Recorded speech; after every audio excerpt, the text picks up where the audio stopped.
दोस्तों नमस्कार। आज हम बात करने वाले हैं सीडीएस के बारे में। तो सीडीएस में कैसे आप प्रवेश कर सकते हैं, आइए सबसे पहले जान लेते हैं सीडीएस है क्या। तो सीडीएस कंबाइंड डिफेंस सर्विसेज संयुक्त रक्षा सेवा परीक्षा। तो दोस्तों, आप भी कहीं ना कहीं देशभक्ति का जज्बा अपने दिलों में समाये हुए होंगे और न जाने कितने ही देश के युवा हमारे देश के लिए सेवा करने के लिए आतुर हैं। तो उनके लिए एक गेट खुला हुआ है सीडीएस का। तो सीडीएस का एग्जाम देकर आप एंटर हो सकते हैं, हमारे देश के लिए काम कर सकते हैं। तो दोस्तों, यूपीएससी इसका एग्जाम लेता है, संघ लोक सेवा आयोग, और एक साल में 2 बार एग्जाम होता है, 6-6 महीने में एग्जाम होता है। तो ये एक इसकी बहुत खास बात है। तो सीडीएस क्या है, इसकी क्वालिफिकेशन क्या होगी सीडीएस में एंट्रेंस के लिए, एज लिमिट क्या होगी, एग्जाम पैटर्न क्या है, फिजिकल कैसे होगा, सिलेबस क्या है, सीडीएस की तैयारी किस बुक से करनी चाहिए, एग्जाम की तैयारी कैसे करें, ट्रेनिंग उसकी कितने महीने की होगी। तो यह सारी चीजें इस वीडियो के माध्यम से मैं आपको बताने वाला हूं। तो आप सभी से एक अनुरोध है कि इस वीडियो को स्किप मत कीजिएगा, क्योंकि बहुत सारे बच्चे तैयारी कर रहे हैं और सभी कहीं ना कहीं किसी ने मुझे आग्रह किया कि सर सीडीएस के विषय में बनाइए।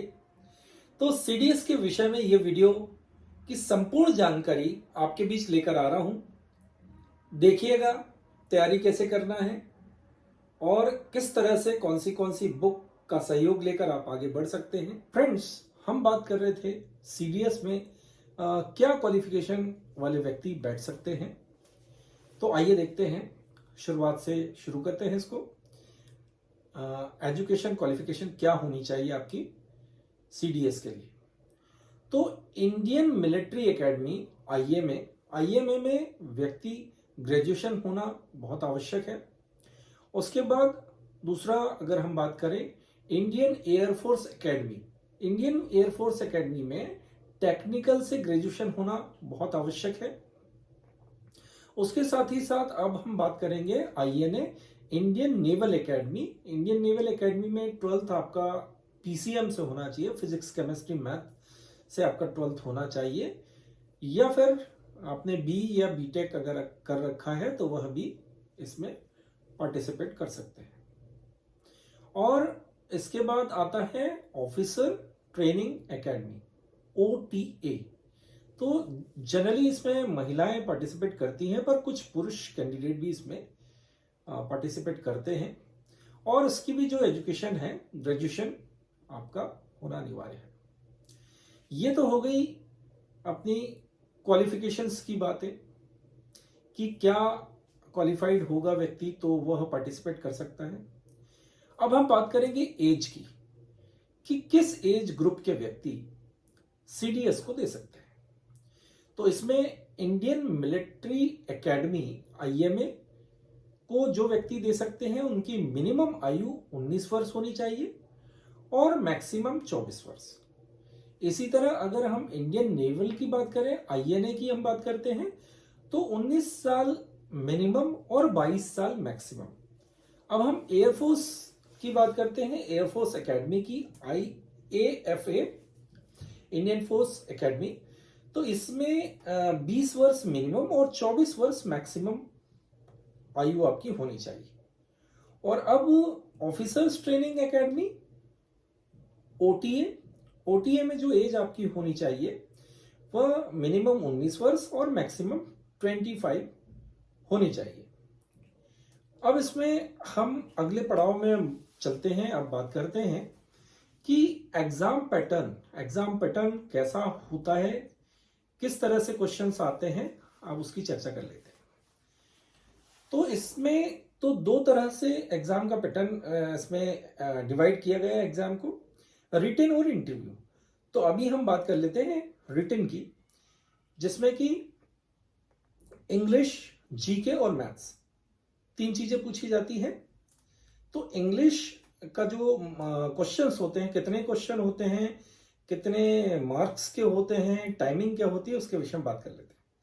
तो सबसे पहले इंग्लिश में 120 क्वेश्चंस आपके होते हैं जो कि 100 मार्क्स के होते हैं।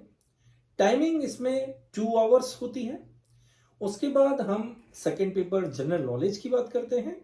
तो 120 क्वेश्चन होते हैं, 100 मार्क्स के होते हैं और 2 आवर्स इसमें समय होता है, इसमें आपको सॉल्व करना होता है। उसके बाद तीसरा पेपर जो होता है रिटन का, इसमें होता है मैथ्स, जो कि 100 मार्क्स का होता है, 100 मार्क्स का। 100 ही इसमें क्वेश्चन होते हैं और आपको सॉल्व करने के लिए जो समय मिलता है वह होता है 2 आवर्स। और आप सभी को बता दें कि इन पेपरों में नेगेटिव मार्किंग होती है, इसलिए आप बहुत ही सूझबूझ से इस पेपर को सॉल्व करें। दोस्तों, जैसा कि आपने सीडीएस में मैंने अभी आपको बताया कि यह इंग्लिश, मैथ्स और जीके में किस तरह से आपसे क्वेश्चंस किए जाते हैं, कितने कितने मार्क्स के होते हैं। और जब यह हम रिटन एग्जाम क्लियर कर लेते हैं, केवल उन्हीं कैंडिडेट को इंटरव्यू के लिए कॉल किया जाता है, उनके ही इंटरव्यू होते हैं। दोस्तों, आइए अब बात कर लेते हैं फिजिकल टेस्ट की। तो फिजिकल टेस्ट क्या होता है, कितना इसमें हेल्थ हाइट मांगा जाता है। तो हर एक कैंडिडेट जो भी इसको पार्टिसिपेट कर रहा है, इसकी फिजिकल और मेंटल हेल्थ जो है वो प्रॉपर होनी चाहिए, सही होनी चाहिए। तो इसमें सबसे पहले बात आ जाती है हाइट की। तो हाइट कितनी होनी चाहिए, किस विंग के लिए। तो आईएमए की अगर हम बात करें तो 157.5 आपकी हाइट होनी चाहिए सेंटीमीटर में। और आईएनए की हम बात करें तो 157 सेंटीमीटर्स में आपकी हाइट होना अनिवार्य है। उसी तरह एयरफोर्स की अगर हम बात करें 162.5 सेंटीमीटर होनी चाहिए।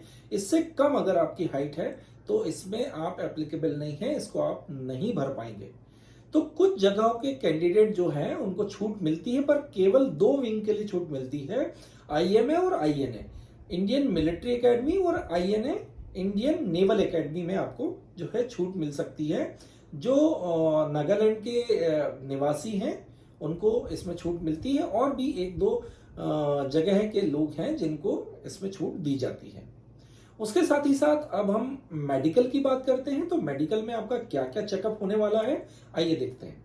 तो ब्लड टेस्ट, यूरिन टेस्ट आपका होगा, चेस्ट का एक्सरे होगा, अल्ट्रासाउंड होगा, ईयर और नोज की टेस्ट होंगे आपके, टंग का टेस्ट होगा, आई टेस्ट होगा, सर्जिकल एग्जामिनेशन होगा, डेंटल होगा और जनरल मेडिकल। तो इतनी चीजें आपको मेडिकल में फेस करनी होती है। दोस्तों, आइए अब बात करते हैं सिलेबस की। तो सिलेबस किसी भी एग्जाम को क्रैक करने के लिए एक बहुत ही महत्वपूर्ण विषय जो होता है सिलेबस।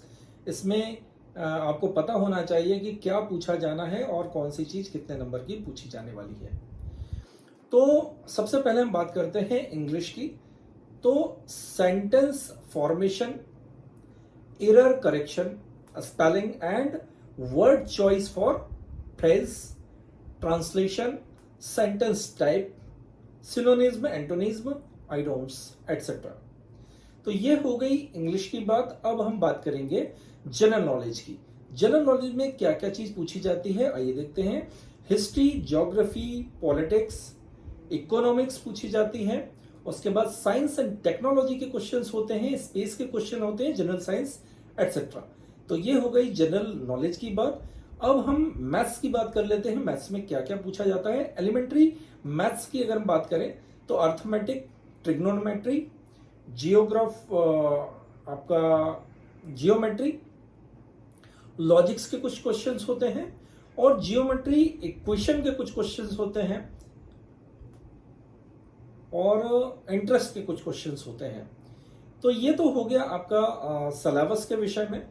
और अब हम बात करेंगे ट्रेनिंग की, कि ट्रेनिंग का ड्यूरेशन क्या होता है, कौन सी ट्रेनिंग कितने ड्यूरेशन किसका होता है। तो सीडीएस में अलग अलग, जैसा कि विंग में आप जब जाते हैं, जिस तरह से आईएमए की अगर हम बात करें, इंडियन मिलिट्री एकेडमी की अगर हम बात करें तो 18 मंथ्स की उसमें ट्रेनिंग होती है। उसी तरह आईएनए की हम बात करें, इंडियन नेवल एकेडमी की, तो उसमें 37 to 40 मंथ्स की ट्रेनिंग उसमें होती है। और हम अगर अब बात करें एयरफोर्स की, तो एयरफोर्स में 24 मंथ्स की ट्रेनिंग होती है। तो दोस्तों, अभी हमने ट्रेनिंग का पार्ट देखा। अब अगले पार्ट को शुरू करते हैं। आइए अब बात करते हैं बुक्स की। तो pathfinder for CDS, the Pearson guide to the combat defence services, इसकी बुक आपको लेनी है। ऑथर की मैं बात नहीं करूंगा, अच्छा ऑथर आप जो भी है देख लीजिएगा। उसके बाद सेकंड जो आपकी बात करते हैं, CDS exam guide combat defence services, second book ये होगी। थर्ड आपको जो मैथमेटिक्स के लिए आपको बुक लेनी है, सीडीएस एंट्रेंस एग्जाम के लिए, ऑथर आप अपने हिसाब से देख लीजिएगा, बहुत सारे ऑथर हैं। उसके बाद मैं जनरल नॉलेज की बात करूंगा, जनरल नॉलेज के लिए आप एक अच्छी बुक देख लीजिएगा। और नंबर 5 आपकी ऑब्जेक्टिव जनरल इंग्लिश के लिए आपको एक बुक लेनी होगी। इसके साथ ही साथ एग्जाम की तैयारी क्या करें, ये टिप्स मैं आपको देने वाला हूं कि किस तरह से आप एग्जाम की तैयारी करें। तो पहले आप टाइम टेबल बना लें। दूसरा, आप सभी सब्जेक्ट को स्पेसिफिक एक टाइम दें जिससे कि सभी सब्जेक्ट की स्टडी हो सके। उसके बाद आपको मॉक टेस्ट लगाना चाहिए जिससे कि आपकी टाइमिंग का पता चलता है, आपका ये पता चलता है कि आपकी तैयारी कितनी हो गई है। और आप ग्रुप स्टडी जरूर करें। उसके साथ आपको एक प्रैक्टिस और करनी है कि कितनी जल्दी से जल्दी आप किसी क्वेश्चन का जवाब देते हैं। आशा करता हूं कि संपूर्ण जानकारी आपको बहुत अच्छी लगी होगी और आप इस जानकारी को अपने तक नहीं रखेंगे, शेयर जरूर कीजिएगा जिससे कि सीडीएस की तैयारी करने वाले जो हमारे मित्र हैं उनको सहयोग मिल सके और वे भी अपना सीडीएस एग्जाम क्रैक कर सकें। थैंक यू, धन्यवाद, जय हिंद।